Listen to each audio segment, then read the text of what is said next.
Cartoonist Mike Allred inhabits many worlds. He makes comics, music, and sometimes he acts. It seems like he's always creating some kind of art. Along with his wife, colorist and collaborator, Laura Allred, the Allreds create mind-melting, imaginative worlds that invoke pop art, music, sci-fi, and philosophy. The work that Allred is arguably most known for is his creator-owned character Frank Einstein, or the Madman of Snap City. As always, all of my videos and the transcript for this essay can be found on my website, witsendpod.com. Frank Einstein is a reanimated corpse with no recollection of his past. He was resurrected by a scientist named Dr. Boyfard, who became like Frank's surrogate father. Frank is named after Boyfard's two greatest influences, Frank Sinatra and Albert Einstein. The character first appeared in a black and white short story in Creatures of the Id from 1990. By this time, Allred had already published other comics like his debut comic Dead Air and graphic music. Allred worked in journalism and broadcasting before committing to creating art and comic books full-time. You know, the best person to talk about Mike Allred's origins and how he built an audience would be Allred himself. I didn't even know there were comic book conventions until after my first book was published. When I was still a TV reporter in Europe when Dead Air first came out. But when I was teaching at the Air Force Academy, I taught television production there. My job had uh, been done years before by Stephen T. Siegel's father. So he was the first comic pro I ever met. He was still in Colorado Springs, Stephen Siegel. And he was very much a mentor and advisor early on. And he was the one that showed me, look at a comic book. Here's the indicia. This is the address of the publisher. And so just bare bones step one stuff. And then when it looked like my hobby was going to pay well enough, I quit my broadcasting career. We moved back to the States, and uh, I had become a pen pal with Matt Wagner. He contacted me. He actually sent me a postcard when we were still in Europe. So, and then he ends up moving to Oregon. And so he, to this day, one of my best friends in the biz, and supportive and helpful. So, and then through him, his brother, his sister-in-law is Diana Schutz, who was married to Bob Schreck, who was a marketing guy, was one of these guys that organized conventions and stuff before he became a marketing director for Dark Horse and editor and publisher. So it's just pure luck that I'm meeting all these people who are saying, oh, you need to do this and you need to do that. You need to go to this. So Laura and I would just start going to every show. And then you're meeting your contemporaries and you're meeting the publishers and editors. And so really that more than anything, the first 10 years of my career was just going to every show. Frank Sans Costume had appearances in all 4 issues of Allred's graphic music from 1991. It wasn't until 1992 that Madman started to form as we know him. Frank Einstein had a 3-issue series all to himself, published by Tundra, a company founded by Teenage Mutant Ninja Turtles co-creator Kevin Eastman. The black and white 3-issue series expanded on Allred's original short story and finally gave Frank his iconic white outfit. Due to insecurity about his zombie-like appearance, Frank wears a costume based on his favorite comic book character, Mr. Excitement, which becomes like a second skin. Allred pays so much attention to detail in his world building, which I'll cover later. Madman's second miniseries, Madman Adventures, published in 1993 by Tundra, sees Laura Allred's colors bringing the world of Snap City to life. Although the early black and white stories are powerful, the creative synergy between the Allreds gives their work a flavor that's uniquely its own. Frank Einstein is such a vibrant and audacious character that he benefits from living in an equally vibrant world. Frank is joined by a vivid supporting cast including his partner Joe, his surrogate father Boyfard, his mentor Dr. Gillespie Flem, lovable alien Mott from Hoople, the invisible scientist Gale, and an army of cosmic beings, robots, superpowered beatniks, and well-known comic book characters. While he pieces parts of his life together, Frank works as an assistant to Boyfard and Flem in their eccentric experiments while maintaining his relationship with Joe. The series balances a mix of Silver Age superhero comics with science fiction, film, and music references with Allred's unique brand of storytelling. It's an extremely personal work for Allred. been at least 10 years that I came to terms that Frank Einstein is me. Every time I would revisit, so I have this very long outline for Madman, and we'll never complete it. But because my collaborations take precedent because other people are involved, so um, my solo creator owned stuff is kind of a selfish act. So when I go back to it and tap back into the outline, more and more of who I am gets integrated into the character.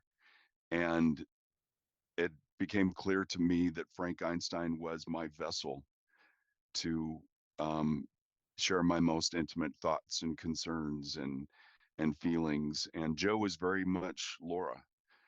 Um, so early on, it was my Frankenstein story. You know, this corpse brought back to life, but and then this obviously the backstory isn't the same as mine, but his soul is very much me more than any of my other creations. And so because I evolve as a human being or try to evolve as a human being, then Madman does too. Madman in general has a very psychedelic feel to it. The change is really apparent from his original 3-issue series to his second one and onward. In his original series, he's a reanimated guy with a yo-yo, a slingshot, a onesie, and a spunky attitude, ready to take on anything Snap City throws at him. Subsequent series dive more into existential questions, science, and the supernatural. There's also Frank Einstein's access to his third eye.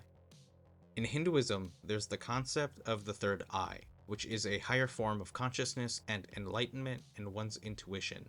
It's revealed in the second Madman series that Frank has access to his third eye, making him one of the few people in existence with this ability. It adds another layer to the character's mystery. There is a 1966 article by a stockbroker turned writer named John Bleep True, published in The Atlantic, that covers the overall concept and history of the third eye. In the article, Bleep True talks about the history and cultural relevance of psychedelics, specifically LSD. The third eye's roots in Hinduism are discussed, and how the West took the idea at first as only a metaphor as opposed to an actual form of human potential. He also covers how some people are impacted negatively by the use of psychedelics versus others who benefit from them. Bleeptrue uses examples like writer William Blake, who lived a fully productive but sometimes cantankerous life through the use of psychedelics. In the article, Bleeptrue makes this point, quote, "Man is unique by virtue of being possessed by intuitions concerning the scope of the mysterious universe he inhabits. He has devised for himself all manner of instruments to probe the nature of this universe. Now, at last, with the molecule of this strange acid, he has found an instrument which opens the inner eye of the mind, and which may hopefully allow him to explore the vast interior spaces where the history of millions of years of memories lie entangled among the roots of the primordial self. Through it, we may find a means of understanding more clearly the roots of madness, and of helping the insane to return to the world of commonplace reality." Frank's third eye is built up gradually throughout the series. He can catch a glimpse into people's minds and experiences if he makes physical contact with them. But it isn't until Madman Comics number 10, published by Dark Horse in 1986, when his loved ones are being tortured, that he unlocks full access to his powers. This issue is one of the highlights of Madman, and one of the rare moments when Allred shows just how dangerous Frank can be. Even then, Frank won't swear. He'll be fighting an army of robots, taking them apart while calling them son of a toolbox. It's kind of a departure from his early stories where he ate someone's eyeball as an intimidation tactic. Madman Comics number 10 alone has a lot of important moments, like when Frank meets the Hand of God after saving his friends. The hand makes it clear that Frank's time hasn't come. As the series goes on, Frank unlocks higher levels of consciousness. I have an eternity complex. My son's actually making a documentary about it, using me as a springboard, and has interviewed I don't know how many people at this point about their feelings about existence and their belief systems and um, you know this whole I mean the Big Bang. What elements existed to create the Big Bang? It's impossible. Our existence is impossible when it comes down to it. It's impossible. Like logically, you think that any elements that created everything that has led to this moment right now with you and I having this conversation, how did those elements come into existence? Those elements that started all creation, all existence. It had to start somewhere. Well, what started that? In that, with that thought, existence is impossible. But here we are, and so I don't take it for granted, and I actually do my best not to think about that stuff because it cripples me and takes my brain to places that I have no control over, and I leave reality. And I so that's the short answer. Madman has a very rare balance of confronting existential and philosophical themes while being fun. And these comics are fun. Allred's goal is still to entertain with his contagious enthusiasm. Madman isn't edgy for the sake of edge. Instead, it wears its heart on its sleeve, which is refreshing. And see that's that whole go-getter thing. I'm not the person that's going to sit back and wait for permission. I'm going to do it and then hope that it will be available, seeable, you know, accessible. And so I always encourage people to just, you know, just do it. There, sound like a Nike's ad, but man alive, so many people talk about doing stuff when they should just do it. Just do it. Don't think about recording an album. Record an album. You know, just do it. Especially now, everything is available to everybody now. Back in the day, man alive, um, there weren't web comics. You know, there wasn't the access to um, filming and recording. It,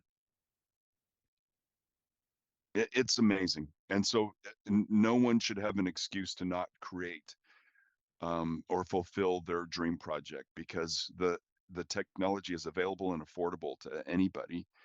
And yeah, so it's weird how the stuff that we had to slug our way through, and I don't even know how somebody would get started today. I don't. I, I mean, I do know there are so many different ways, but I don't know how I would do it if I was starting out right now. Allred gives his characters room to breathe, develop, and have actual meaningful conversations about life, death, and philosophy. Even though they're all part of one universe, or Madmaniverse, Madman, Atomics, Red Rocket 7, X-Ray Robot, and other related Allred projects are pretty accessible on their own. It feels rewarding when the pieces and references start fitting together. One of the fun parts about comics is filling in the gaps of a story or a collection, wondering what happens before and after an issue, and making up stories until finding those lost issues, going from having one comic to a full story. Even then, it feels like a lot of comics today have heavy amounts of spoon feeding, which Madman doesn't do. Allred has faith in his storytelling and doesn't micromanage readers. Each new Madman series will briefly take time to explain the history and who everyone is, but they hit the ground running, whether readers are ready or not. Madman has this ongoing, ever-expanding world without reboots or changed continuity. No idea is insignificant in Madman, and there's always more story to tell. It's this whole interconnected puzzle that started with a short story and branched out into a whole universe. For example, early on, Madman has a running feud with some street beatniks. It's a random gag that leads to a memorable fight scene. Snap City is so eclectic and malleable that it can serve whatever purpose the story needs. In a later issue, while chasing an alien that crash landed on Earth through the sewers, Frank fights the beatniks and throws radioactive spores at them, not knowing that it would turn them into mutant street beatniks. The mutant beats show up again, not only in that issue, but years later when Allred took those throwaway slapstick characters and expanded them into a series called The Atomics, which is a 60s pop art superhero team homage. There are countless moments like this where ideas are given space to grow, making Allred's universe even bigger. Early on, uh, I think every creator, movies, you know, music, art, um, it is a selfish act. You are pleasing yourself first. You are um, uh, that's the initial. I'm speaking for myself. I have to be making something. I'm even if it's a diorama or something, I'm always having to create something today that didn't exist yesterday. And so it's a and that's where I am with storytelling and artwork and music and film. It's me expressing myself. It's me getting what's inside out and then determining how successful I am with what was in here getting out there. So that's my measurement.